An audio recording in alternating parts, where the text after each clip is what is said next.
What is up, you guys? Welcome to my channel. My name is Coach Magali if this is your first video of mine, and on this channel we talk all about fitness, nutrition, and how-to videos. And in this video I'm going to tell you how to get your first pull-up or chin-up, and I'll explain what the difference of those two are. If you've never gotten one before or you've never been able to do it, I promise you it's possible, and it's a lot simpler and easier than you think. So if you're interested in that type of content, please don't forget to subscribe down below, like the video letting me know that you do enjoy content like this, and let's get right into the video, how to get your first pull-up or chin-up very simply. So the terminology, just to clarify for simplicity's sake, pull-ups are when your palms are facing forward, so you pull with a wide grip. Then there's neutral grip, and then there's supinated grip, which is where your palms are facing you, so you pull yourself up like this. Basically, this is a pull-up. All other variations are chin-ups. Pull-ups, which again are using the wide grip, are a lot more difficult. So if you are just starting out and you've never had any luck learning pull-ups or chin-ups, I recommend you start with a chin-up variation, and then once you work your way up to that, you can do pull-ups. But you can start learning pull-ups, that's fine. You know, either one works. They're just typically harder because your hands are further away from you and further away from each other, so carrying your weight is a little bit more difficult. Whereas when your hands are close together, that's obviously a little bit easier because you have better leverage. So pull-ups are harder, chin-ups are a little bit easier, but they kind of all work out your biceps and your back, and of course are just a great overall strength exercise. So pick one or do both, doesn't really matter. Just wanted to clarify what the differences were in names, because I know sometimes it can be a little bit confusing, like what's the difference? Well, that's really it. It's just your hand placement, but it does matter significantly when it comes to difficulty, so keep that in mind.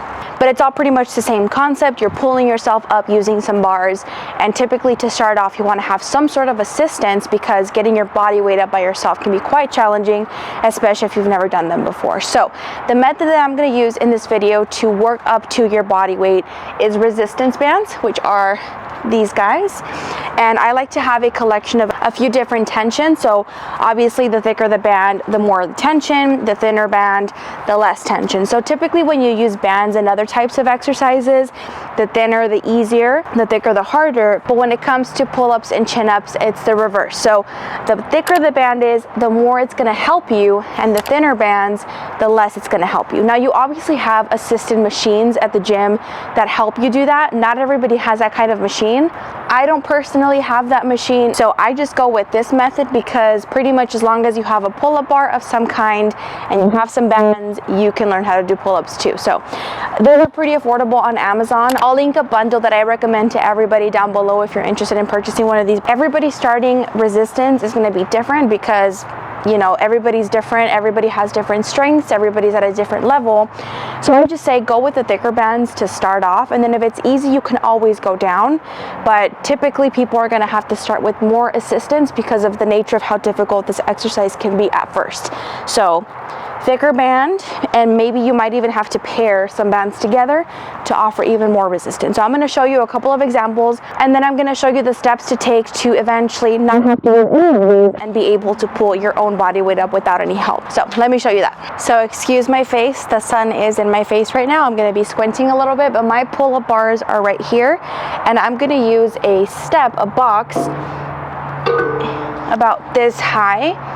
The reason why you want it to be relatively high is because you need to be able to get your legs into those bands, so you have to be high enough. For me, this is a good height. You might have to stack some boxes, or you may be taller than me and need less. Just about this high is a good level for me. Now that my box is in the right position directly underneath the bars, I'm going to start with my two thickest bands. That's typically where I like to start new people, new clients with, because it's a lot of help, but we can always take one off if it's too hard, meaning it adds a little bit too much help where now you're just swinging around and you can't really do anything with it. So a thickest band, and then the next one down is going to be good enough. So we'll step up on the box.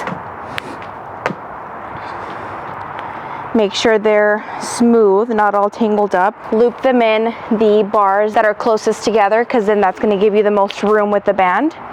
Now this is what's important for safety. We want to put the band shin level or lower so that we can secure it with our knees. We're going to push our knee in, get it to about mid shin level, grab onto the bars, and then from here you're going to push that knee backwards. A little tip, it is a little bit painful without leggings on, so I recommend wearing some pants, but it does have better grip on your skin. So kind of like you decide there, but it's doable with both. You just have to be careful here. Now again, this is to ensure, this pushing it back is to ensure that the band doesn't slip out of your leg and hit you in the face. I'm going to hang a little bit, bring that left up, and secure it on my right. Again, keeping that knee pushed back so that the band does not come out and slap me in the face. So let's do 6 reps. We're gonna go all the way up, and it's gonna get a little harder because the band is kind of relaxing. And then as I go down, it's gonna give me a little bit more help. All the way up as much as you can.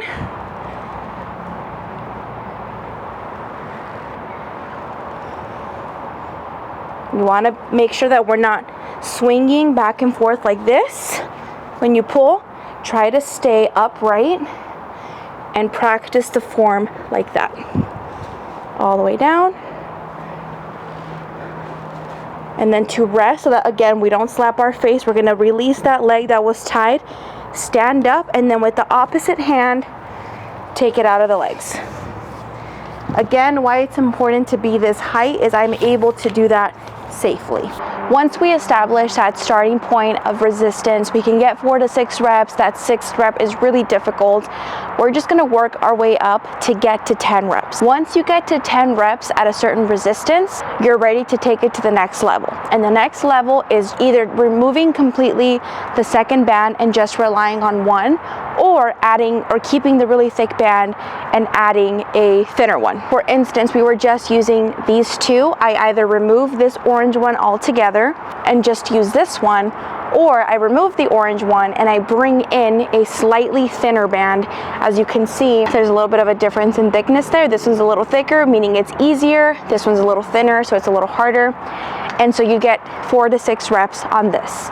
You work your way up to 10 reps. When you can get 10 reps pretty confidently and pretty easily, same concept. If you're not ready to entirely remove this one and just rely on this one, go to your next thinnest band, which if you see, it's even thinner. Or remove the second band altogether and work with this one. Again, 4 to 6 reps, work your way up to 10. When this is easy, you remove the thick band altogether, you bring back the thinner ones. Again, 4 to 6 reps, get to 10.